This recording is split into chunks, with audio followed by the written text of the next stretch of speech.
السلام على سيد الأنبياء والمرسلين وعلى آله وأصحابه وأزواجه وعلماء ملته أجمعين. أما بعد، فأعوذ بالله من الشيطان الرجيم. بسم اللہ الرحمن الرحیم. مولاي صل وسلم دائما ابدا على حبیبک خیر الخلق کلہم. حمد و صلوات کے بعد ہمارا آج کا موضوع شان خواجہ خواجگان سلطان الہند، عظیم عاشق رسول، عظیم عالم دین، مفسر، فقیر، محدث خواجہ معین الدین چشتی اجمیری رضی اللہ تعالی عنہ. 6 رجب المرجب کو آپ کے عرس کے ساتھ مناسبت ہے، اس حوالے سے آپ کا یہ موضوع چنا گیا. ولایت جو ہے اللہ کریم کے انعامات میں سے ایک خصوصی انعام کا نام ہے، اور اس کے لیے بہت ساری چیزوں کا لحاظ قرآن و حدیث میں آیا ہے. بنیادی طور پہ ولی کے اندر 2 چیزوں کا لحاظ ضروری ہوتا ہے.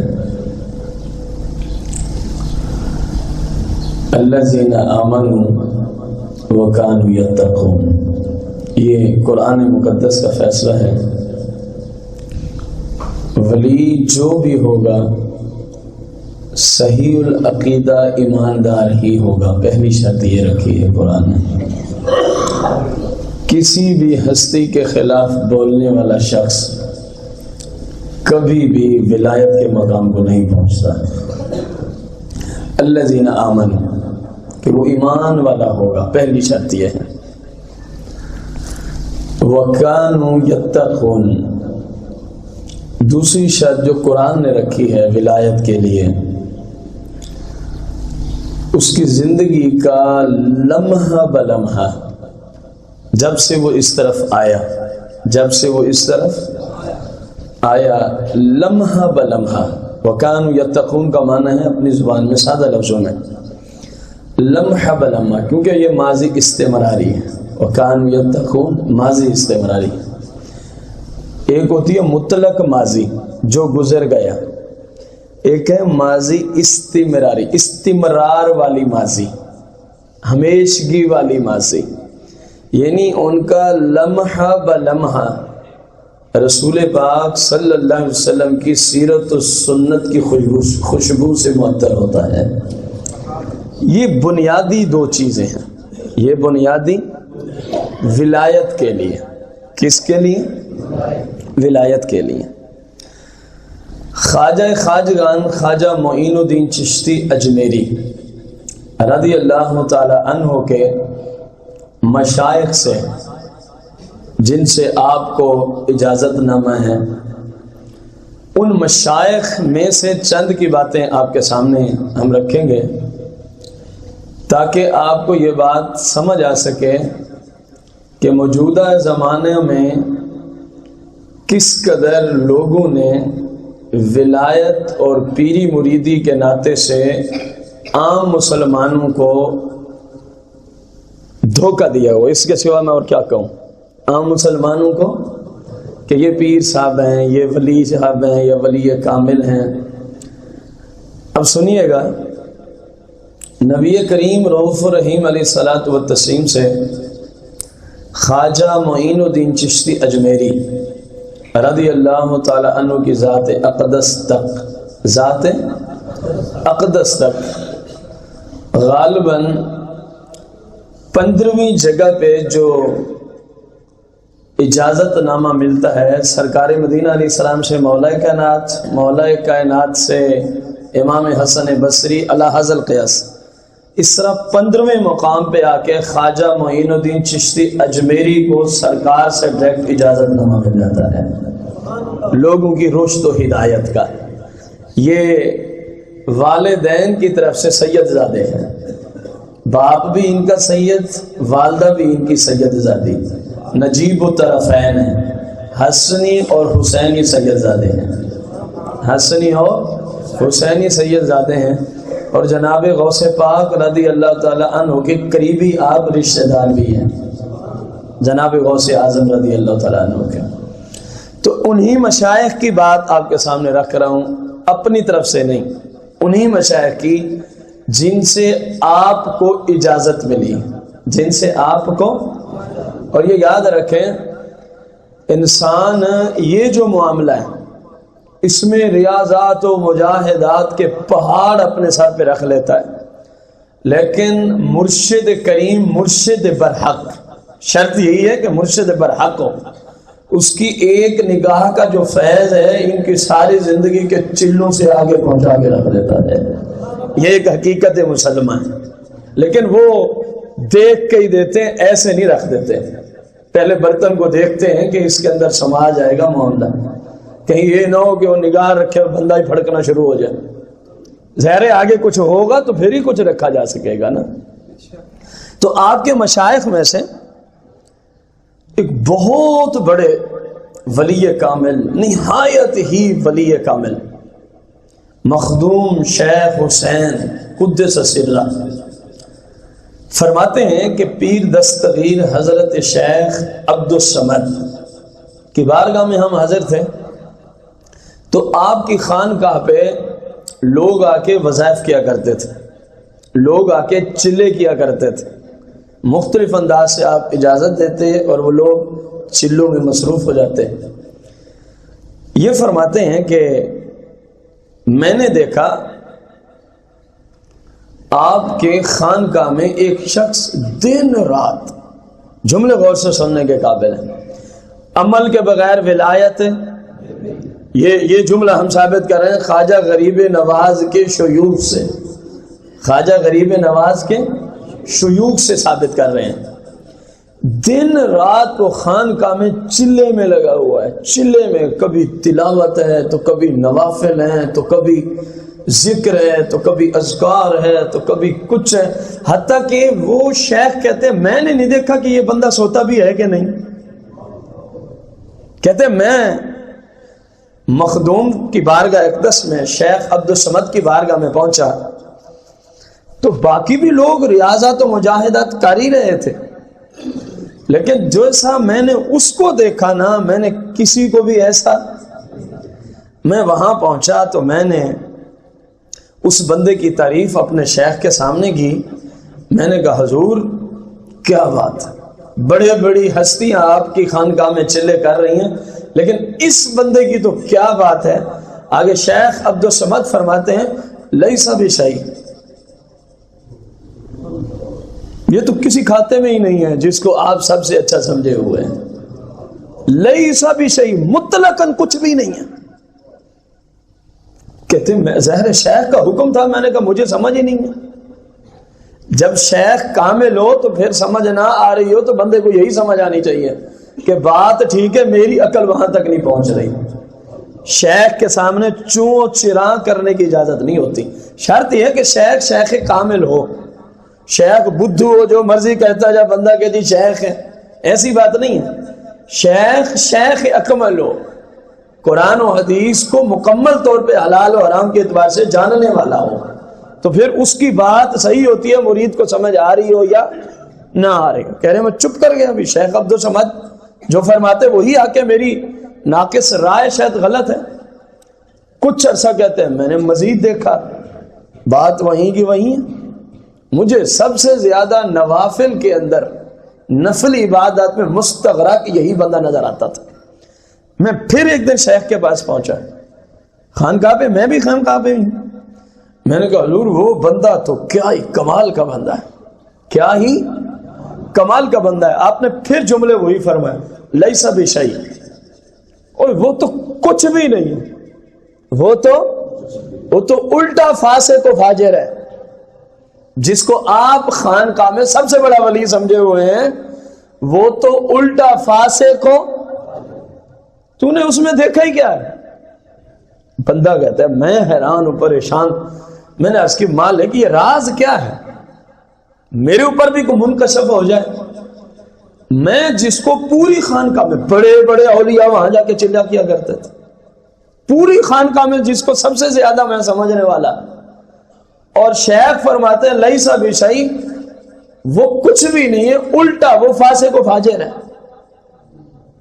حالانکہ اس کے نوافل تسبیحات، تسبیح پہ تسبیح، تسبیح پہ تسبیح۔ میں بڑا پریشان ہوا، میں اس جستجو میں شروع ہو گیا کہ دیکھوں اس بندے میں خامی کیا ہے کہ شیخ اس کو کچھ بھی نہیں سمجھتے، اور یہ مر گیا ہے تسبیحاں پڑھ پڑھ کے، اور یہ مر گیا ہے تسبیحاں ذکر اذکار کر کر کے مر گیا۔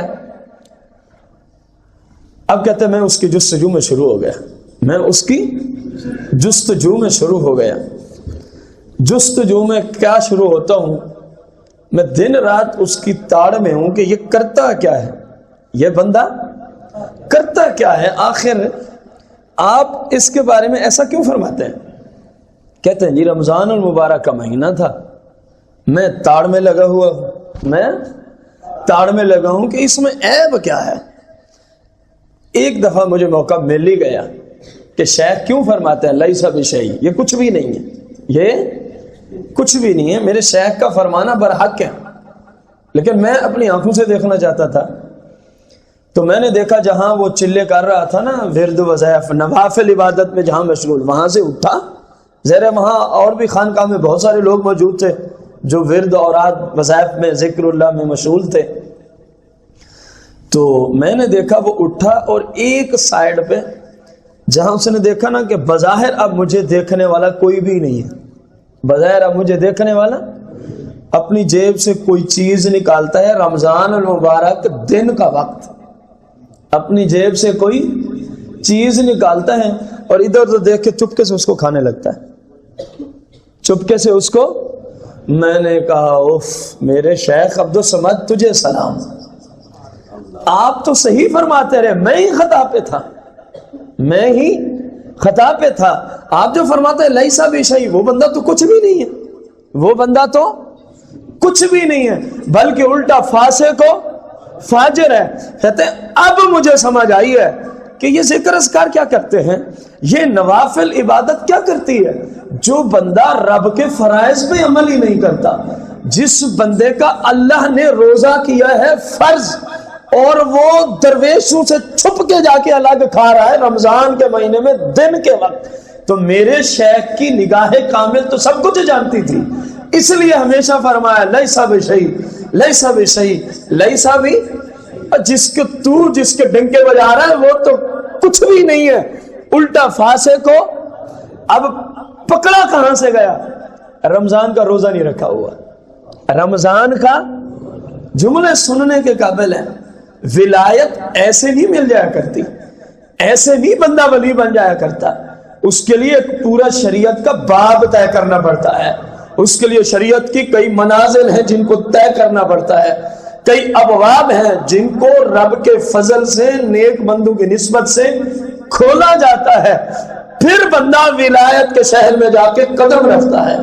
لوگوں نے تو ولایت کو کر دیا ہے بدنام، زمانہ موجودہ کے لوگوں نے تو ہر بھنگی چرسی داڑھی منڈے جن کی شریعت کے مطابق داڑھی تک نہیں ہے، جن کا چہرہ رسول پاک صلی اللہ علیہ وسلم کے چہرے کی مخالفت کا عکس پیش کر رہا ہے، صرف انہوں نے کیا دیکھا، کسی سے نسبت ہے، کسی کے دربار پہ بیٹھا ہے، یا 8-10 اس نے جناب والا انگوٹھیاں پہن رکھی ہیں، کوئی 5-7 اس نے نگ ان کے اوپر لگا رکھے ہیں، کوئی جناب والا اپنے گلے میں مختلف قسم کی اس نے تسبیحاں لٹکا رکھی ہیں، الٹے سیدھے اس نے مشائخ والے جبے قبے اور لباس پہن رکھے ہیں، فلاں فلاں سے نسبت ہے۔ اب میں پوچھنا چاہوں گا ان کی جتنی مرضی نسبتیں ہوں، جو شیخ عبدالصمد کی خانقاہ پہ بیٹھا ہے، جو خواجہ غریب نواز سے بھی کئی سو سال پیچھے کے آپ کے مشائخ میں شمار ہوتے ہیں، آپ کے اساتذہ میں شمار ہوتے ہیں، وہ بندہ کتنی بڑی نسبت رکھتا تھا، وہ بندہ کتنی بڑی خانقاہ پہ بیٹھا تھا، لیکن کس وجہ سے شیخ عبدالصمد ہمیشہ فرماتے ہیں لیس بشیء، لیس بشیء، یہ کچھ بھی نہیں ہے۔ وجہ کیا تھی؟ وہ رمضان کا روزہ قضا کرنے والا شخص تھا، وہ اللہ کے فرائض ترک کرنے والا شخص تھا، وہ جو چیزیں اللہ نے فرض کی تھی ان پہ عمل نہیں کرتا تھا، ان پہ عمل نہیں کرتا تھا۔ تو شیخ نے کیا فرمایا، اور یہ وہ شیخ ہیں، ان لوگوں کی وہ شان اور مرتبہ اور منزلت ہے کہ بندے کو ایسے نگاہ ڈال دیں، ایسے ہی بس ایسے دیکھ لیں، ایسے دیکھ لیں، بندے کے 14 طبق روشن ہو جایا کرتے ہیں۔ یہ وہ بندہ فرما رہا ہے لیسا بھی صحیح، لیسا بھی کثیر۔ خواجہ معین الدین چشتی اجمیری رضی اللہ تعالیٰ عنہ کی مشائخ میں کثیر ایسے مشائخ کھڑے ہیں جو بندے کو ایسے ایک نگاہ دیکھتے ہیں اور پھر فرماتے ہیں تحت سرا سے عرش اعظم تک دیکھ، کوئی چیز رہ گئی ہے جو تجھے نظر نہ آتی ہو؟ یہ ان نفوس قدسیہ کا فرمان ہے۔ فرمایا تسبیحوں کو نہ دیکھا کرو، ان کے چلے نہ دیکھا کرو، ان کے ذکر اذکار کی طرف نہ جایا کرو۔ پہلی شرط ہے وَقَانُوا يَتَّقُونَ، ایمان کے بعد کہ ان کا عمل شریعت کے مطابق ہے کہ نہیں ہے۔ فرمایا یہ تو روزہ ہی نہیں رکھتا، تو اس کو ولی سمجھے ہوئے، تو اس کو۔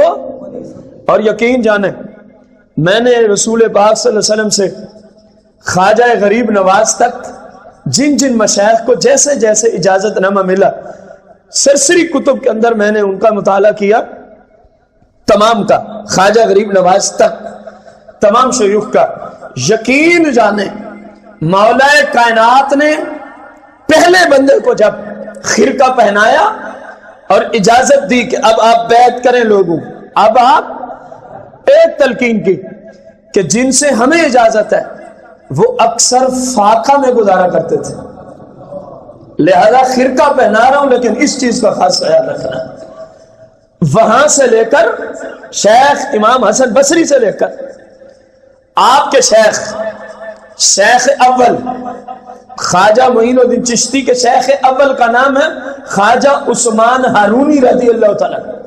خواجہ عثمان جن کے ہاتھ میں آپ نے اپنا ہاتھ دیا تھا، جن کے ہاتھ میں خواجہ معین الدین چشتی نے اپنا ہاتھ دیا تھا، ان کی ذات اور پھر خواجہ معین الدین چشتی کی ذات، پھر آپ کے خلفاء بختیار کاکی جیسی ہستیاں، یہ پوری لڑی میں نے دیکھی۔ کوئی 5ویں دن 2-3 لقمے کھا لیا کرتا تھا، تو کوئی 4تھے دن جا کے 2-3 لقمے کھا لیا کرتا تھا، تو کوئی 6ٹھے دن 2-3 لقمے کھا لیا کرتا تھا۔ اسی بات پہ عمل چلا آ رہا تھا کہ مولا کائنات نے فرمایا تھا جن کی طرف سے یہ ملا ہے انہوں نے اکثر زندگی فاقے میں کاٹی ہے۔ کہیں سیر ہو کے کھاتے پیتے نہ رہنا، کہیں سیر ہو کے کوئی 4 دن کا روزہ رکھنے کے بعد 1-2 لقمہ لے کے پھر روزہ شروع، کوئی 5 دن کا روزہ رکھنے کے بعد 1-2 لقمہ لے کے پھر شروع، کوئی 6 دن کا روزہ رکھنے کے بعد 1-2 لقمہ لینے کے بعد پھر روزے میں شروع۔ یہ پوری لڑی کا میں نے مطالعہ کیا، اللہ کے فضل و کرم سے سب کے اندر یہی آیا، حتیٰ کہ انہوں نے کہا اس بندے کو شرم و حیا نہیں آتی جو درویش ہونے کا دعوے دار ہے، رات کو سویا رہتا ہے، دن کو کھاتا پیتا رہتا ہے، اس کو درویش کہتے ہوئے شرم و حیا نہیں آتی۔ یہ ہیں اولیاء جن کو رب نے مقام دیا، جن کو رب نے عزت دی، ولایت میں رتبہ دیا۔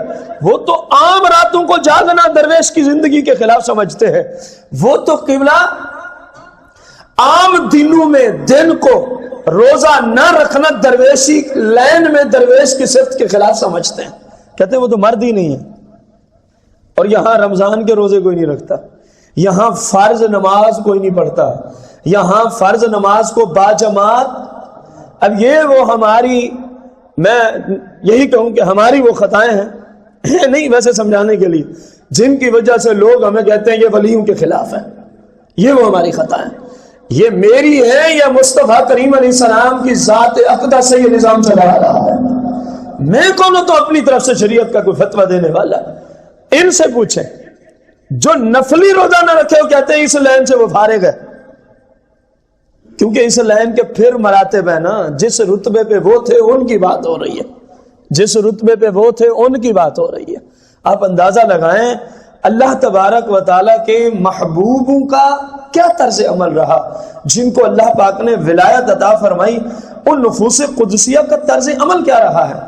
اگلی بات سے آپ مزید اندازہ لگائیں گے۔ آپ سے ایک سوال ہے، آج کے کتنے اولیاء ایسے ہیں، کتنے اولیاء ایسے ہیں کہ جن کو وقت کا حاکم بلائے اور وہ خوشی کے مارے نہیں پہنچیں گے؟ بولیں تو صحیح۔ اب یہ بھی ولیوں کی اوصاف میں سے ایک صفت ہے، ذرا غور سے سنیے گا۔ خلیفہ ہارون الرشید نے اپنے ایک وزیر کو کہا، اپنے ایک وزیر کو کہا کہ یار مجھے کسی درویش کے پاس لے چلو، مجھے کسی فقیر کے پاس لے چلو، مجھے کسی نیک بندے کے پاس لے چلو۔ انہوں نے کہا حضور والا مسئلہ ہی کوئی نہیں۔ جملے غور سے سننا، یہ اصل میں اس لیے روایت پیش کی ہے، صرف دو ہی روایتیں عمل پہ میں لایا ہوں، ایک ہو گئی ہے، دوسری یہ ہے، اس کے بعد چند ایک کرامات ہیں، اس کے بعد اپنا درس ختم ہے۔ اندازہ لگائیں خلیفہ ہارون الرشید وزیر کو کہتے ہیں مجھے کسی اللہ کے ولی کے پاس، وزیر کہتے ہیں کوئی مسئلہ ہی نہیں ہے، یہ کوئی مسئلہ ہی نہیں ہے۔ اس نے وقت کے ایک اپنی سمجھ کے مطابق سفیان بن عیینہ، یہ ایک رتبہ رکھتے ہیں ولایت میں، سفیان بن عیینہ ولایت میں رتبہ رکھتے ہیں، ان کا ایک مقام ہے، ان کی بارگاہ میں لے گئے۔ جب وہاں پہنچے ان کے حجرے کے باہر، آپ کسی بھی رب کے ولی کا معاملہ دیکھیں، 1400 سال کے اندر اسلام کی جو ہسٹری ہے، ہسٹری آف اسلام میں، آپ جس وقت بھی ان کی بارگاہ میں جائیں گے آپ کو کسی نہ کسی نیکی کے کام میں مشغول ہوئی وہ نظر آئیں گے۔ یہ ولی کی بہت بڑی علامت ہے۔ ان کے شب و روز سونے کے علاوہ شب و روز وہ کسی نہ کسی نیکی کے کام میں پڑھ رہے ہوں گے، پڑھا رہے ہوں گے، سمجھ رہے ہوں گے، سمجھا رہے ہوں گے، تلاوت میں ہوں گے، نماز میں ہوں گے، ذکر میں ہوں گے، اذکار میں ہوں گے، خدمت خلق، نیکی کے سوا ان کا سسٹم نہیں دیکھیں گے آپ۔ میرے آقا کریم کی سیرت و سنت پہ ہی ان کی زندگی ہوتی ہے۔ اب ان کے دروازے پہ جا کے دستک دی وزیر نے کہ امیر المومنین خلیفہ وقت خلیفہ ہارون الرشید تشریف لائے ہیں، اور اپنی عبادت سے فارغ ہو کے آگے سے پتہ جملہ کیا بولتے ہیں، کہتے ہیں اتنی بڑی تکلیف کیوں کی ہے؟ آپ پیغام بھیج دیتے، بندہ نہ چیز خود حاضر ہو جاتا۔ سفیان بن عیینہ کہہ رہے آپ پیغام بھیج دیتے، بندہ نہ چیز خود حاضر ہو جاتا۔ خلیفہ ہارون الرشید نے اپنے وزیر کو کہا مجھے تو کس بندے کے پاس لے آیا، اس کو تو ولی سمجھتا ہے؟ جو امیروں کے پاس آنے کی خواہش رکھتا ہے تو اس کو ولی سمجھتا ہے؟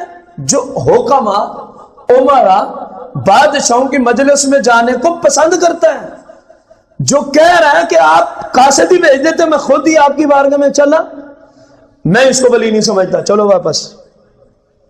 کوئی ولی نگاہ میں ہے تو اس کے پاس مجھے لے چلے۔ ایسا بندہ کیسے ولی ہو سکتا ہے جو دولت مندوں کے گھروں میں جانے کی خواہش رکھتا ہو کہ مجھے خود بلا لیتے بادشاہ وقت، میں خود چلا آتا، باہر چلے۔ تو اب ان کے ذہن میں ایک اور ولی کامل آئے جو خواجہ غریب نواز کے مشائخ میں ہیں، خواجہ غریب نواز کے مشائخ میں ہیں۔ ان کے ذہن میں آیا کہ فضیل بن ایاز یہ وقت کے بہت بڑے ولی کامل ہیں اور زبردست عالم فقیر مفتی اعظم تھے، مفتی